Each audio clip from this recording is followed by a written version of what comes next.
जय मसीह की। आप देख रहे हैं एसके अनमोल प्रेम। आज का विषय है परमेश्वर हमसे कैसे बात करते हैं।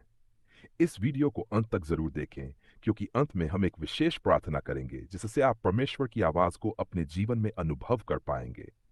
अगर आप चाहते हैं कि परमेश्वर आपसे बात करें तो इस वीडियो को अभी लाइक करें, चैनल को सब्सक्राइब करें और कमेंट में लिखें, हे परमेश्वर, मैं तेरी आवाज सुनना चाहता हूं। चलिए अब शुरू करते हैं। क्या आपने कभी सोचा है कि एक अदृश्य परमेश्वर इंसान से कैसे बात कर सकता है?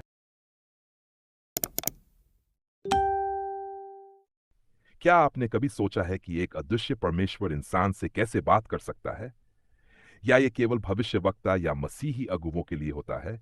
या क्या एक सामान्य व्यक्ति भी परमेश्वर की आवाज सुन सकता है? बाइबल बताती है कि परमेश्वर आज भी हमसे बात करते हैं, अलग अलग तरीकों से, अद्भुत ढंग से और हमारे जीवन को बदलने के उद्देश्य से। पहला, परमेश्वर अपने वचन से बात करते हैं। बाइबल में हम पाते हैं कि परमेश्वर का वचन जीवित और प्रभावशाली है। इब्रानियों अध्याय 4 पद 12 में लिखा है, परमेश्वर का वचन जीवित और प्रबल और हर एक दोधारी तलवार से भी तीव्र है।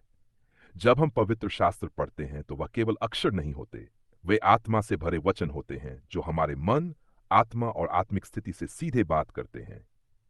जब आप बाइबल खोलते हैं तो आप वास्तव में परमेश्वर का हृदय खोलते हैं। दूसरा, परमेश्वर प्रार्थना में बात करते हैं। यिर्मयाह अध्याय 30 पद 3 में लिखा है, तू मुझसे पुकार और मैं तुझे उत्तर दूंगा।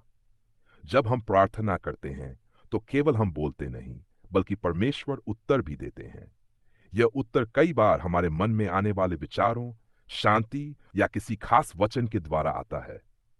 परमेश्वर आत्मा में हमारी प्रार्थना का उत्तर देता है।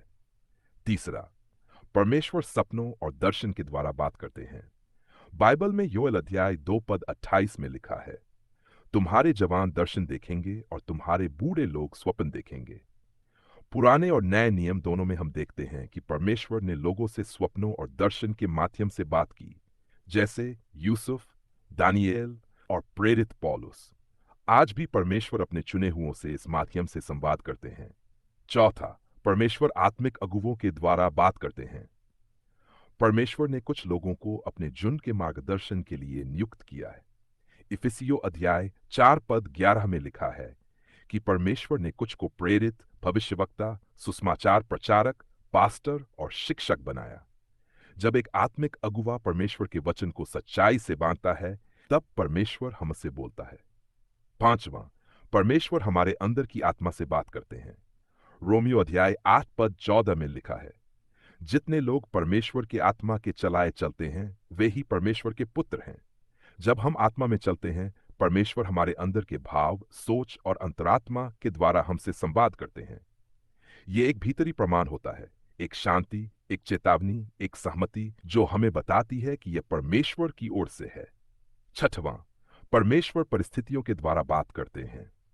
कभी कभी परमेश्वर हमारे जीवन की घटनाओं के माध्यम से हमें कुछ सिखाते हैं। नीति वचन अध्याय 3 पद 5 और 6 में लिखा है, तू संपूर्ण मन से यहोवा पर भरोसा रख और अपनी समझ का सहारा न ले। जब हम उसकी इच्छा के अधीन होते हैं तब वह हमारी राहों को सीधा करता है। सातवां, परमेश्वर लोगों के द्वारा बात करते हैं। कभी कभी कोई मित्र, परिवार का सदस्य या कोई अनजान व्यक्ति भी परमेश्वर का संदेशवाहक बन जाता है। जैसे नातान भविष्यवक्ता ने राजा दाऊद से बात की, वैसे ही आज भी परमेश्वर किसी को भेजकर हमें सच्चाई बताता है। परमेश्वर संकेतों और अद्भुत कार्यों के द्वारा बात करते हैं। बाइबल में हम बार बार पाते हैं कि परमेश्वर ने चमत्कारों के द्वारा अपनी बात प्रकट की। आज भी जब आप किसी असंभव स्थिति में होते हैं और वहां परमेश्वर हस्तक्षेप करता है, वह कहता है, मैं तेरे साथ हूं। नौवां, परमेश्वर शांति या अशांति के द्वारा बात करते हैं। कुलुसियों 3 पद 15 कहता है, मसीह की शांति तुम्हारे हृदय में राज्य करे।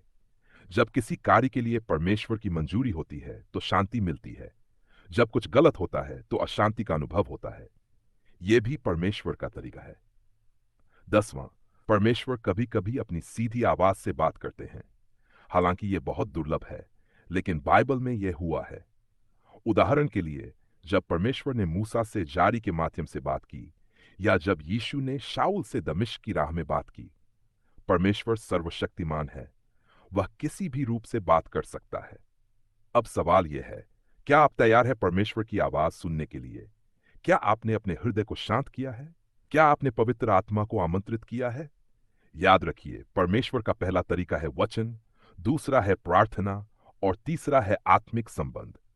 इसलिए आइए अब हम सब मिलकर प्रार्थना करें कि परमेश्वर हमसे बात करें, हमारे जीवन में मार्गदर्शन करें और हमारी आत्मा को जागृत करें। प्रार्थना है परमेश्वर, मैं तुझसे विनती करता हूं कि तू मेरी आत्मा से बात कर। तेरे वचन को मैं पढ़ूं तो वह मेरी आत्मा में गूंजे।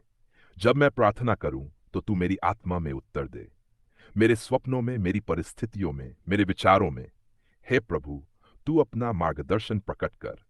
मेरे कान खोल कि मैं तेरी आवाज पहचान सकूं, मेरे मन को शुद्ध कर कि मैं तेरी इच्छा को समझ सकूं। मुझे आत्मा की अगुवाई में चलना सिखा। जिस किसी के पास तेरी आवाज सुनने की प्यास है, उसे तृप्त कर। हे प्रभु, हम सबको तेरे आत्मिक संवाद के अनुभव में ले चल। यीशु के नाम में प्रार्थना करता हूं, आमीन। अगर आपको ये वीडियो पसंद आया तो कृपया लाइक करें, सब्सक्राइब करें और इस वचन को अधिक से अधिक लोगों तक शेयर करें।